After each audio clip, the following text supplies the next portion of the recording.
Yo, salut les techos, c'est Mickaël de tech2tech.fr. Aujourd'hui, on va parler BitTorrent, on va parler Seedbox. J'avais déjà fait une vidéo il y a quelques temps pour vous montrer comment monter une Seedbox multi-utilisateur. Aujourd'hui, on va refaire l'exercice mais avec un nouvel outil, ça s'appelle QuickBox. Donc la Seedbox, c'est quoi? C'est un serveur avec une très bonne connexion internet qui va vous permettre de partager vos fichiers, de récupérer également des fichiers et de pouvoir les partager à votre place. C'est-à-dire que c'est le serveur qui va garder ces fichiers-là et qui les partagera, et donc ça n'utilisera pas votre connexion internet. Vous pourrez ensuite récupérer les fichiers que vous avez téléchargés avec BitTorrent avec un client FTP, ou vous pourrez carrément les regarder en streaming depuis votre serveur avec un outil comme Plex par exemple. Donc ces seedbox sont en général utilisés par les utilisateurs de trackers privés, puisque ces trackers ont des ratios. Il faut respecter des ratios et il faut envoyer un certain nombre de données avant de pouvoir en télécharger.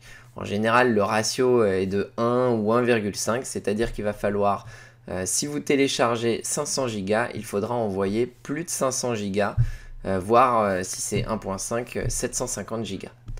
Donc ces serveurs, ces seedbox sont en général loués par des hébergeurs. Ça vous permet entre autres de ne pas utiliser votre connexion internet quand vous téléchargez ou quand vous seedez, quand vous envoyez des fichiers sur BitTorrent. Ça permet aussi, et pas des moindres, de ne pas utiliser votre adresse IP quand vous téléchargez ces fichiers BitTorrent. Dans le cas où vous téléchargez des fichiers illégaux, des films, de la musique, des choses comme ça, et bien du coup, l'adresse IP qui sera flashée par Adopi ne sera pas la vôtre, mais celle de votre hébergeur. Donc QuickBox, c'est quoi? C'est le service que je vais vous montrer aujourd'hui, qu'on va installer ensemble sur un serveur et qui va vous permettre de transformer votre serveur en seedbox multi-utilisateur. C'est-à-dire que vous allez pouvoir créer plusieurs utilisateurs et chacun aura un container avec sa propre seedbox et ses propres fichiers. Donc QuickBox, c'est ça. Vous voyez que l'interface est super fluide, elle est super sympa, puisque ça vous permet tout de suite d'avoir l'état de votre bande passante en premier lieu, mais également la charge de votre serveur. Vous allez voir depuis combien de temps il est allumé, l'espace disque qui vous reste sur le serveur, et également l'état de la mémoire vive. Donc là, vous voyez qu'elle est très chargée, et l'état des CPU. Ça c'est déjà pas mal, mais ce qui est encore mieux avec QuickBox, c'est tous les petits plugins qu'on va pouvoir attacher à notre seedbox, ce qui en fera une seedbox avancée. Vous allez pouvoir donc installer un client BitTorrent, donc ça c'est tout à fait classique. Vous allez pouvoir faire de la gestion multi-utilisateur, donc là ça commence à devenir sympa. Et vous allez pouvoir installer plein de plugins comme Plex qui vous permettra de streamer vos vidéos directement sur votre smartphone ou sur votre navigateur. Et si on regarde un peu plus bas, il y a beaucoup d'autres plugins comme Seekrage qui va vous permettre de gérer vos séries télé, Sonar qui fait ça également très bien. Si on regarde, il y a également BitTorrent Sync qui va vous permettre de faire des partages de fichiers un peu plus simplement qu'avec un client BitTorrent. Couch Potatoes qui va permettre de gérer le téléchargement de vos films automatiquement. Jacket, Medusa, Nextcloud et j'en passe. Il y a vraiment plein de plugins super sympas. Du coup, c'est ce qui en fait vraiment une box bien à part et à côté de ça, c'est très simple à installer. Vous allez le voir tout de suite. Donc, pour installer QuickBox, vous avez des prérequis à respecter. C'est qu'il vous faut un serveur Linux. C'est préconisé que ce soit Ubuntu 15.10 ou 16.04. Et il faut utiliser une architecture standard, donc en x86 ou 64. ARM n'est pas supporté. Et une fois que vous avez un serveur avec tout ça, vous allez tout simplement avoir seulement besoin de copier ces trois petites lignes pour installer votre serveur QuickBox. C'est rien de plus. Donc on va voir ensemble, on va partir du début, donc de l'installation du serveur Linux. Donc c'est très simple puisque je vais le faire à travers mon hébergeur, donc OVH. Et on va ensuite passer à l'installation de QuickBox grâce à ces trois petites commandes. Et ensuite on va voir pour la configuration de QuickBox qui n'est pas beaucoup plus compliquée. Donc ensuite pour l'installation du serveur, ça va dépendre de votre hébergeur. Moi, je suis sur un qui me suffit chez OVH. On va voir ensemble du coup comment ça fonctionne, mais c'est sensiblement la même chose que ce soit chez Online ou chez d'autres hébergeurs de serveurs dédiés. Du coup, là, l'idée c'est de réinstaller le serveur avec un template OVH et on va utiliser donc la dernière version d'Ubuntu préconisée par Quickbox. Du coup, c'est la 16.04. Donc il y a la 17 qui est sortie, mais vu qu'elle n'est pas préconisée pour le moment pour Quickbox, on va utiliser la 16.04. Donc c'est celle-ci. Voilà. Donc on sélectionne notre version. On va laisser la langue anglaise par défaut, puisqu'il y a des scripts qui se lancent et qui sont configurés pour être en langue anglaise. Donc faites comme ça. Et puis par la suite, de toute façon, on pourra changer, si jamais le clavier est en QWERTY ou des choses comme ça, on pourra le changer, donc c'est pas un problème. Ensuite, pour la configuration des partitions, c'est pas nécessaire de le faire, puisque je vais vous montrer pourquoi. Mais en fin de compte, Quickbox vous permettra par la suite de configurer votre seedbox en fonction du type de partitionnement que vous avez choisi. Par exemple là en l'occurrence toutes les datas que j'ai, 90% du disque, même 95% du disque est sur Home. Il y a deux écoles, soit sur Home, soit sur la racine du disque. Dans les deux cas, ça sera fonctionnel puisque Quickbox vous permettra de choisir justement où vous voulez mettre les partitions, enfin les partitions utilisateurs. C'est-à-dire que chaque utilisateur de votre seedbox aura un espace que vous lui aurez alloué. Et donc ce sera soit sur la racine, soit directement sur Home. Donc moi je préfère rester sur Home. Et ici on va mettre le hostname. C'est pareil, c'est pas indispensable. On fait valider. Et du coup on va pouvoir passer à l'installation du serveur. Donc tout est automatisé. Il y en a pour une vingtaine de minutes. Ça va dépendre du type de serveur que vous avez, s'il est plus ou moins rapide. Et du coup on se retrouve juste après. Donc voilà, l'installation du serveur est terminée. Donc maintenant, vous allez pouvoir récupérer les identifiants et le mot de passe qui vous a certainement été envoyé par email. En tout cas, chez OVH, c'est comme ça que ça marche. Donc là, je vais les récupérer et puis je vais pouvoir lancer Putty. Si vous ne connaissez pas Putty, enfin, à chaque fois que je parle d'un outil que vous ne connaissez pas, de toute façon, je mettrai les liens dans la description. Donc vous téléchargez Putty, vous le lancez et vous vous connectez sur votre serveur.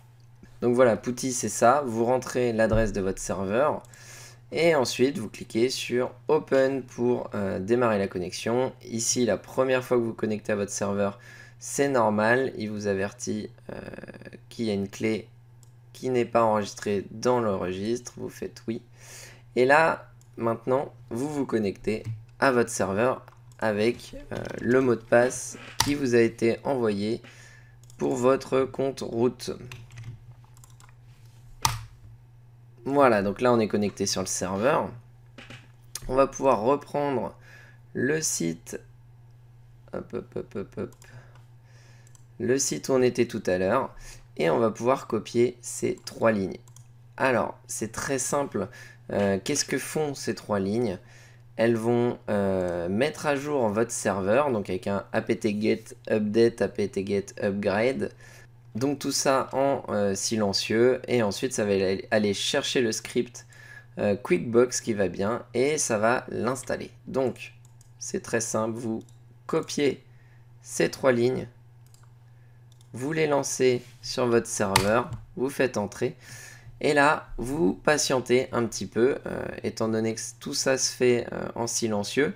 Vous n'aurez une fenêtre qu'à partir du moment où Quickbox, l'installation en tout cas, va se lancer, puisque vous aurez quelques manipulations à faire pour installer Quickbox. Donc voilà, donc là on voit que c'est déjà parti, qui commence à travailler et à télécharger les paquets qui sont nécessaires à Quickbox. Et nous voilà dans l'installation de Quickbox. Donc est-ce qu'on souhaite écrire tout ça dans un fichier log? Donc oui, Ça permettra de voir s'il y a des problèmes. Donc, il nous met l'adresse du fichier log si on en a besoin. Et là, il nous demande le hostname. Hop.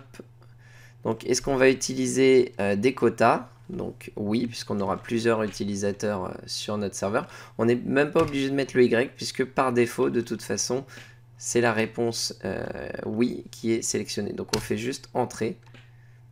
Et ça va permettre de lancer l'installation. Donc quand on est prêt, on appuie sur entrée. Si on veut annuler, on fait un CTRL Z. Donc là non, on veut installer, donc on appuie sur entrée. Attention, l'installation peut être très longue en fonction du serveur que vous avez. Moi j'ai un serveur bas de gamme. Et du coup, je crois que la dernière fois, ça avait mis près de 45 minutes, si c'est pas plus. Donc attendez-vous à ce que ce soit long si vous avez un serveur qui n'est pas très rapide. Si vous avez un très bon serveur, ce sera rapide. Donc là, l'installation n'est pas encore terminée, mais on a encore quelques questions à répondre.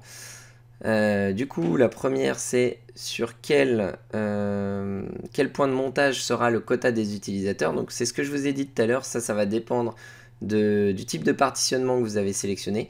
Donc nous, on a tout mis sur Home, donc on va sélectionner 2 pour /home. Est-ce qu'on a un serveur 10 gigabits? Pour moi, c'est pas le cas. Donc, je mets non. Quelle version d'AirTorrent on veut utiliser? Donc, on va utiliser la dernière, donc le chiffre 1. Ensuite, quelle version de Déluge on veut utiliser? Donc, moi, je n'utilise pas Déluge, donc je vais mettre 4. Est-ce qu'on souhaite installer transmission? Donc, je n'ai pas besoin de transmission non plus, donc je vais mettre N. Tout ça, ça pourrait être réinstallé par la suite. C'est juste des simples plugins. Donc, si on a besoin d'installer ensuite transmission, on pourra. Donc, le thème, je vais laisser le thème par défaut, le dark theme. Donc là, on va utiliser un master account. Donc, pour moi, tech2tech. Et le password qu'on peut générer si on appuie sur la touche entrée. Alors, est-ce qu'on veut installer FFmpeg? Donc, ça prend des screenshots. Donc, on peut mettre oui, ça peut être intéressant. Et est-ce que on utilise le serveur? Non, c'est même pas ça. C'est écrire l'adresse IP du serveur. Donc là, elle a bien été reconnue. Donc, on appuie sur entrée. Et est-ce qu'on bloque les trackers publics? Donc, moi, j'en utilise pas. Donc, on va laisser yes. Ça dépendra de vous, ça peut être changé par la suite aussi. Alors, est-ce qu'on installe BBR? Donc oui, on va l'installer. Et donc là, voilà, il nous met qu'il y en a pour entre 10 et 45 minutes. De souvenirs, c'était un peu plus. Donc on va le laisser s'installer et cette fois, on se retrouve vraiment après.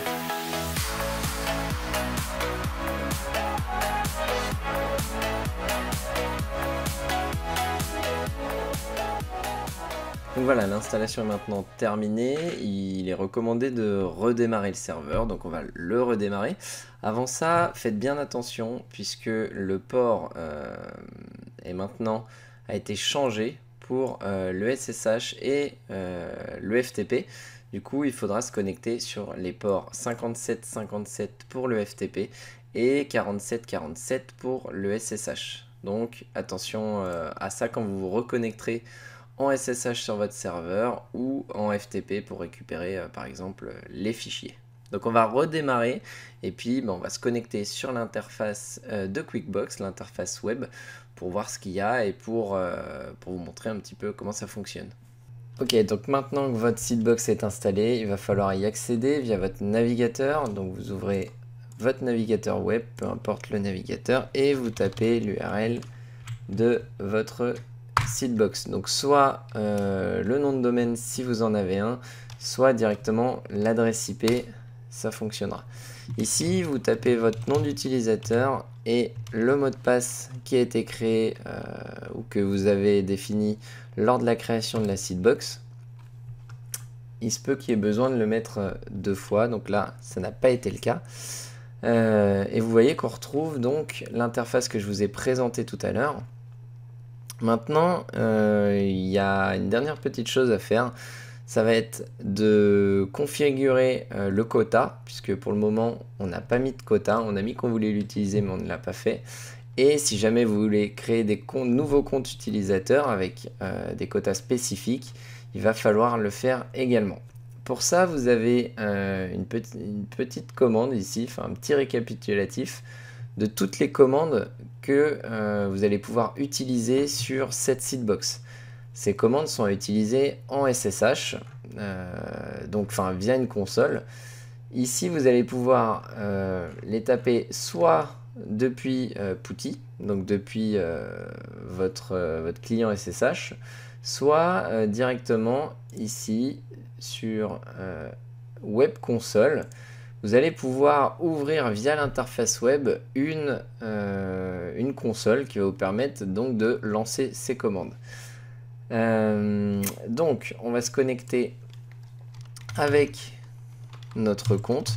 C'est pas forcément ce que je préfère via cette console parce que c'est un petit peu plus lent et un petit peu plus de latence, mais ça vous permet de voir que ça fonctionne plutôt bien. Alors hop là, je vais rentrer le mot de passe du compte Tech2Tech et donc là on est connecté à la console de notre serveur. Donc là on va récupérer la petite commande qui va bien, qui est set disk ici et qui va pouvoir nous permettre d'allouer de la mémoire, de l'espace disque à notre utilisateur. Donc on va taper, vu qu'on n'est pas en route, on va taper sudo set disk.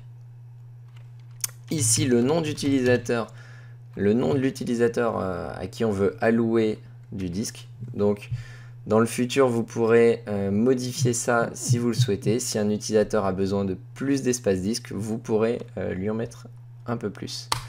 Donc Tech2Tech et ici le quota. Donc pour l'utilisateur Tech2Tech justement, ça tombe bien dans l'exemple, il y a 500 Go.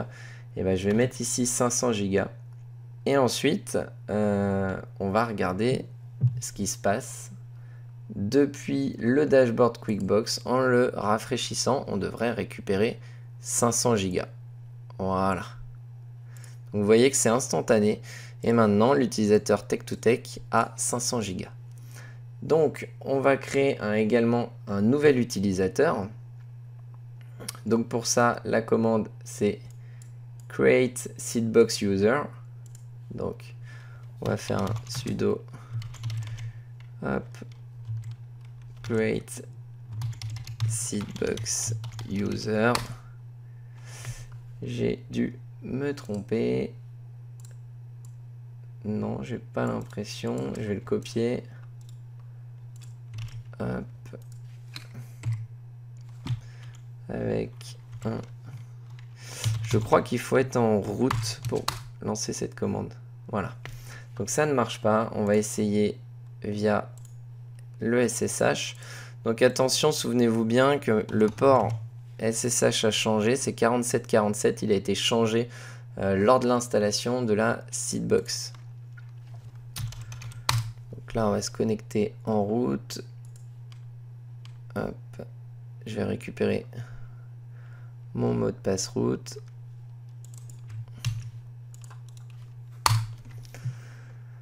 Et là, donc, on va essayer un Create Seedbox User. Et cette fois, ça fonctionne bien. Donc là, je vais l'appeler par exemple Guest. Et on va lui générer un mot de passe. Et on va pouvoir lui donner, par exemple, 250 Go. Et donc là, le compte va être créé. Et un espace de 250 Go va lui être alloué. Du coup, une fois qu'on a créé le compte guest, on va essayer de se connecter avec. Donc toujours sur la même interface, l'adresse IP de votre serveur. Vous tapez le nom d'utilisateur que vous avez créé avec le mot de passe associé. Et du coup, vous tombez sur l'interface de QuickBooks avec ici les 250 Go que vous lui avez alloué lors de la création du compte. On retrouve également ruTorrent ici, donc ça c'est tout à fait normal puisque on l'a installé lors de la première configuration du serveur. Et vous voyez qu'on n'a pas tout à fait la même interface.